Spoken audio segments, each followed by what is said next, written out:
Hey, how's it going, guys? UMIDIGI sent out their new A13 tablet. Now, on the back is what I actually like. They show all the specs back here. They don't hide anything. This is running the latest version, or it's running Android 13. 8 gigabytes of RAM, 128 gigabytes of internal storage. The CPU is up there, T616, but I don't recall that too well, so I'm going to have to obviously take a look at performance and see how it is. It is a 1920 by 1200 display, 10.5 inches. 7500 milliamp hour battery is kind of what they try to highlight, because apparently the battery life might be good on here. In the box, you're introduced with, okay, it seems like it comes with a case, a closing case. That's interesting. Okay, not bad at all. Put that to the side. It is made of just like plastic on the back here, but still it's nice to have a case. There's a user guide.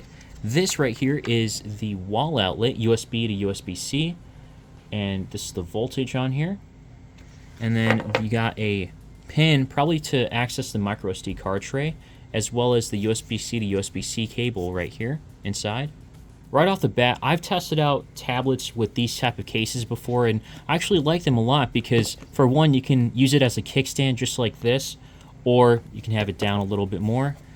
And then for some of them, they even, like the iPad, when it closes up, it locks the screen. I'm not sure if that's the case here. Oh, it is the case. That's awesome. Okay, cool. You do have a screen protector that's pre-installed on here still, so that's kind of nice. Okay, this feels pretty premium. It's made of aluminum in the back. It seems like that's a trend going on these days. It's like, oh, and it also says Beyond Dreams. That's kind of a nice, interesting look. There's an AI camera back here, the two cameras with a flash. And this does seem relatively thin. It's slightly, just slightly thinner than the ONN 10.4-inch tablet that I reviewed not too long ago. If you haven't seen that video, I'll link it. I'll have a card up here where you can check it out, or in the description. I'd recommend checking that out too, because this is a more affordable tablet. But is it better? Definitely not. This is definitely going to be a lot better based on the specs alone from what we've seen. So on the top here, we've got the power button, volume keys. I know this might be a microphone. On the side here, you get to the tray. Here it is, a nano SIM tray and micro SD card slot. And then this back here on the box, we do have the network support here, GSM, WCDMA. There's two speaker grills. I don't know if they emit from both sides. A USB-C port, and on the bottom, right at the edge here, there's a 3.5 millimeter headphone jack. Kudos to them for including this. On the bottom, there's not much except this one, probably microphone area here. And on the other side, there are two more speaker grills. And on the front, it seems like there is a camera, a front-facing camera here. Let's see how it is. All right, so the cameras do not look like they're anything special. It seems like it's worse than the ONN tablet there. And then back here, this AI camera just still pretty bad. You can see here, even in the post-processing does a little bit of justice, but it's too grainy to even consider. So yeah, it's not that good at all. So just enough for like a Skype call or something. And the beauty filter is just too much, I want to say. The post-processing did a decent job. Okay, actually, yeah, that's a little better than before. Not bad at all. The other thing is, this looks really like saturated. It gets really bright, I want to say. What is this, like 400 nits or something? Because this is a laminated display, so it's going to look a little bit more vibrant and brighter than other tablets, and that's a big plus. Out of the box, there's 118 gigabytes free. That's a lot, honestly. These are all the apps it comes with. It's pretty much, you get a near stock Android experience here. So it's going to feel a little bit more premium. Okay, so you can watch videos at full HD 1080p. The speakers are pretty good here. And on video, you're probably not going to be able to tell how good this is. They get really loud. They're pretty immersive because they come out on both sides. And it doesn't get too distorted or anything like that. So, best speakers of the year, I want to say, so far. This tablet has a wideband level of L1 here on DRM info. But when I actually went onto Netflix to try to watch something, the quality was just pretty bad, as you can tell here. Maybe you can't, but this is kind of like a still shot, and this is a downloaded video. You can tell that this is not that clear, and it looks like it's capped at 480p here, so I'm not sure if I have to use the web browser version. I just get some type of error, unless it's going to work. Nope, it's not going to, just like that. So it's such a struggle just to be able to play videos at full HD 1080p, even though this has a wideband level of L1 supposedly in DRM info, unless if they somehow managed to trip that up in the system and make something up. I did reach out to UMIDIGI. Unfortunately, they don't even know exactly what the issue is either. I'm going to have to hold off on the recommendation if it's for media consumption here right now. But again, check the description and the comments section because I will update that as I figure stuff out. Anyways, the show must go on. So on the Geekbench 6 scores, I've never used another tablet with Geekbench 6, but here are the scores here, the single core and multi-core score. The single core does seem a little high. The multi-core score could have been a little more. This is the GPU score. And then if we go into CPU-Z, we can get some more info here. Usually this tends to be accurate. So this is the T616. ARM Mali G57 is the GPU. Oh, and battery life is probably one of the biggest reasons for choosing this tablet, or why someone would.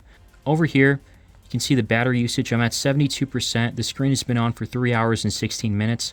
I had Genshin Impact on for an hour and a half, pretty much.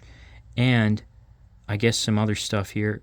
What else did I have on for, like, I guess the rest of the stuff added up to be another, like, 2 hours. Geekbench 6, a benchmark, was used for about 45 minutes or 46 minutes.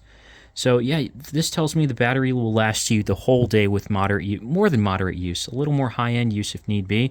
Everything seems to be relatively smooth on here. Having 8 gigabytes of RAM, it's easy to multitask on here. You probably won't notice too many interruptions. And then just go up and down. Yep, pretty smooth overall. That's nice. First game I'm checking out here is Roblox, and it seems to work pretty well. No major lag or issues here. It's doing its job. Let's see what happens if I zoom out. Yep, still pretty smooth. And then if I zoom all the way in, oh, seeing a bit of slowdown here. Just the frame rate is not as smooth. But I guess you could say this is still playable. Next game here is RuneScape, not old school RuneScape. And unfortunately, the world is kind of lagging. It doesn't look too bad right now. It's not completely smooth in frame rate, but it's not terrible either. It's still playable, I'd say. Especially if you're closer, you can kind of just run around. But if you're farther out, you'll definitely notice the lag a little bit more. It's not too bad right now, but my only concern is if and when you are in a fight or something and it's like kind of intense, it might slow down here or there, or it might stutter. Right, next game here is Genshin Impact. This took quite a bit of time to load. Oh no, and it doesn't look like it's smooth. That is not a good sign. Yeah, that is, oh, that is awful. Let me see if I can adjust the graphics here. Wow, that is quite disappointing. Okay, so the performance load is custom. Let's put it to the lowest. Honestly, this game is pretty slow. You can kind of determine for yourself whether or not it's playable. Even though I can run around pretty nicely. In fights, just seeing my power up and attacks, it's just kind of slow. And not slow, but it tends to freeze every now and then, and that's my biggest concern. I think for gaming, it's a little disappointing because I was expecting more, especially it having 8 gigabytes of RAM when you have other tablets that only have 4 gigs and they go for more than this. Here, let's see. A quick attack here. Yep. So far, the fight is okay.